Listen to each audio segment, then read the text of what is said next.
আগামী ঐতিহাসিক ৩৬শে জুলাই সংসদ ভবনের সামনে প্রধান উপদেষ্টা নিজে থেকে সকল রাজনৈতিক দলকে সাথে নিয়ে, শহীদ পরিবারদেরকে সাথে নিয়ে এবং জুলাইয়ের সমস্ত স্টেক হোল্ডারদেরকে সাথে নিয়ে তারা জুলাইয়ের ঘোষণাপত্র পাঠ করবেন। আগামী ৫ই অগস্ট মানে ঐতিহাসিক ৩৬শে জুলাই সরকার নিজ উদ্যোগে সকল রাজনৈতিক দলকে সাথে নিয়ে, আমরা যেটা বারবার বলেছি, কোনো একক দলের তরফে না, সকল দলকে সাথে নিয়ে, BNP, Jamaat Islami, NCP, AB party, গণ অধিকার পরিষদ, ইসলামী আন্দোলন, এই বাংলাদেশপন্থী ২৪-এর গণ অভ্যুত্থানের স্পিরিট ধারণকারী প্রত্যেকটা রাজনৈতিক দলকে সাথে নিয়ে আমরা বলেছিলাম এই জুলাইয়ের ঘোষণাপত্র দিতে হবে। সরকারের তরফ থেকে আমাদেরকে নিশ্চিত করা হয়েছে এবং আশ্বস্ত করা হয়েছে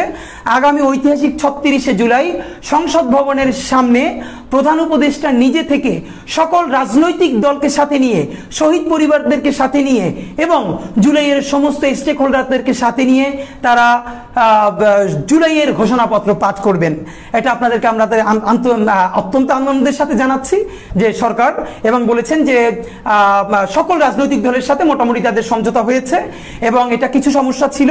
যে আসলে এই ঘোষণাপত্রের ভাষায়নটা কিরকম, বিকজ আমরা যারা গণ অভ্যুত্থানের বিপ্লবী ছাত্র জনতা আমাদের ভাষাটা একরকম, যারা ট্র্যাডিশনাল পলিটিক্যাল পার্টি তাদেরও কিছু কনসার্ন আছে, তাদের ভাষাটা একটু ভিন্ন হবে, বাট সবাই একটু একটু একটু একটু করে ছাঁট দিয়ে যাতে ২৪-এর গণ অভ্যুত্থানের স্পিরিট ঠিক থাকে এটাকে নিয়ে ভাষায়নটা নিয়ে একটু বোঝাপড়ার জায়গা ছিল, তো সেটাও মোটামুটি শেষ হয়েছে। এটা